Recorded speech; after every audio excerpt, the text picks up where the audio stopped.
अथ श्रीदुर्गासप्तशती द्वादशोऽध्यायः। देवी चरित्रों का पाठ का महात्म्य।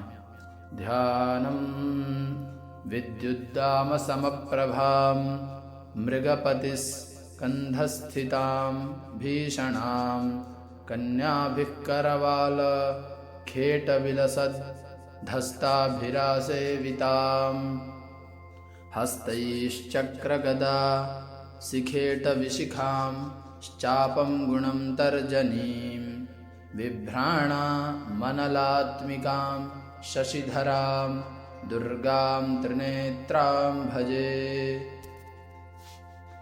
ॐ देव्युवाच एभिस्तवैश्च मां नित्यं स्तोष्यते यः समाहितः तस्याहं सकलां बाधां नाशयिष्याम्यसंशयम्। मधुकैटभनाशं च महिषासुरघातनं कीर्तयिष्यन्ति ये तद्वते वधं शुम्भनिशुम्भयोः। अष्टम्यां च चतुर्दश्यां नवम्यां चैकचेतसः श्रोष्यन्ति चैव ये भक्त्या मम माहात्म्यमुत्तमम्। न तेषां दुष्कृतं किञ्चिते दुष्कृतोत्था न चापदः भविष्यति न दारिद्र्यं न चैवेष्ट्यवियोजनं। शत्रुतो न भयं तस्य दस्युतो वानराजतः न शस्त्रानलतो यौघात् कदाचित् सम्भविष्यति।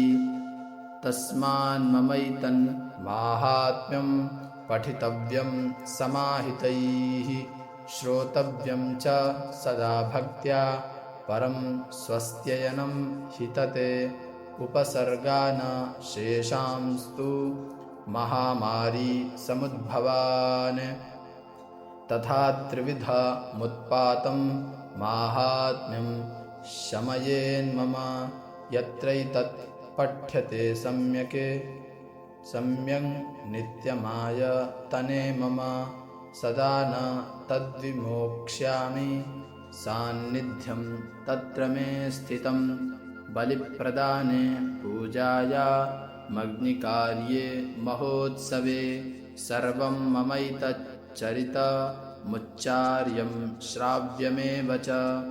जानता वापि बलिपूजां तथा कृतां प्रतीच्छिष्याम्यहं प्रीत्या वह्निहोमं तथा कृतं। शरत्काले महापूजा क्रियते या च वार्षिकी तस्यां ममैतन् माहात्म्यं श्रुत्वा भक्तिसमन्वितः सर्वाबाधा विनिर्मुक्तो धनधान्यसुतान्वितः। मनुष्यो मत्प्रसादेन भविष्यति न संशयः। श्रुत्वा ममैतन् माहात्म्यं तथा चोत्पत्तयः शुभाः। पराक्रमं च युद्धेषु जायते निर्भयः पुमान्। रिपवः संक्षयं यान्ति कल्याणं चोपपद्यते। नन्दते च कुलं पुंसां माहात्म्यं मम शृण्वतां। शान्तिकर्मणि सर्वत्र तथा दुःस्वप्नदर्शने। ग्रहपीडासु चोग्रासु माहात्म्यं शृणुयान्मम। उपसर्गाशमं यान्ति ग्रहपीडाश्च दारुणाः। दुःस्वप्नं च नृभिर्दृष्टं सुस्वप्नमुपजायते। बालग्रहाभिभूतानां बालानां शान्तिकारकं। सङ्घातभेदे चन्द्राणां मैत्रीकरणमुत्तमं। दुर्वृत्तानामशेषाणां बलहानिकरं परं। रक्षोभूता पिशाचानां पठनादेवनाशनं। सर्वं ममैतन् माहात्म्यं मम सन्निधिकारकं।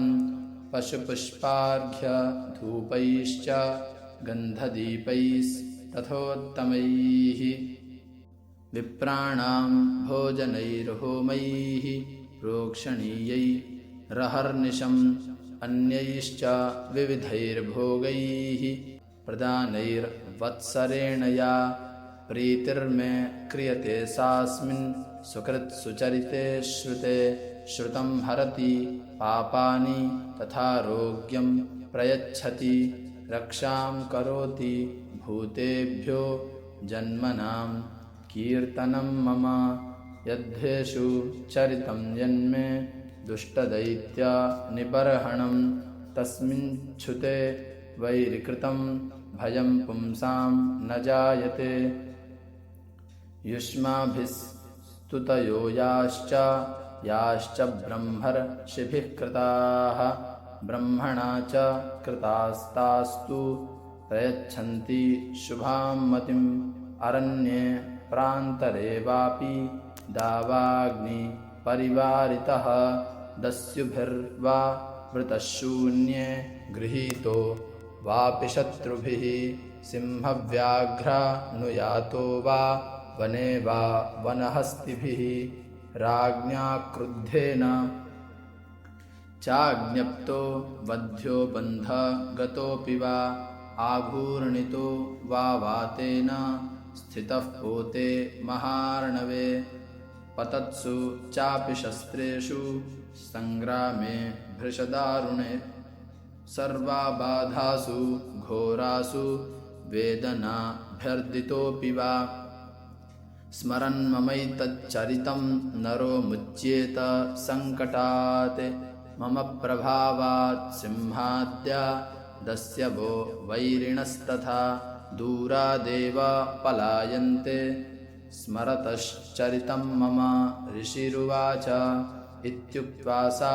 भगवती चण्डिका चण्डविक्रमा पश्यतामेव देवानां तत्रैवान्तरधीयत तेऽपि देवा निरातङ्काः स्वाधिकारान् यथा पुरा यज्ञभागभुजः सर्वे चक्रुर्विनिहतारयः दैत्याश्च देव्या निहते शुम्भे देवा रिपौयुधी जगद्विध्वंसिनी तस्मिन् महोग्रे तुलविक्रमे निशुम्भे च महावीर्ये शेषाः पातालमाययुः एवं भगवती देवी सा नित्यापि पुनः पुनः सम्भूय कुरुते भूप जगतः परिपालनं तयैतन्मोह्यते विश्वं सैव विश्वं प्रसूयते सा याचिता च विज्ञानं तुष्टा ऋद्धिं प्रयच्छति व्याप्तं तयैतत् सकलं ब्रह्माण्डं मनुजेश्वर महाकाल्या महाकाले महामारी स्वरूपया सैव काले महाकाली सैव सृष्टिर्भवत्यजा स्थितिं करोति भूतानां सैव काले सनातनी भवत्काले नृणां चैव लक्ष्मीर्वृद्धिप्रदा गृहे सैवाभावे तथा लक्ष्मीर्विनाशायोपजायते स्तुता सम्पूजिता पुष्पैर्धूपगन्धादिभिस्तथा ददाति वित्तं पुत्रांश्च मतिं धर्मे गतिं शुभाम् ॐ इति श्रीमार्कण्डेयपुराणे सावर्णिके मन्वन्तरे देवी माहात्म्ये फलस्तुतिर्नाम 12वां ओम जय माता दी। अगर आप सभी को वीडियो पसंद आए तो वीडियो को लाइक कीजिए और चैनल को सब्सक्राइब कीजिए। मिलते हैं अगले वीडियो में, तब तक के लिए आप सभी को जय श्री राम।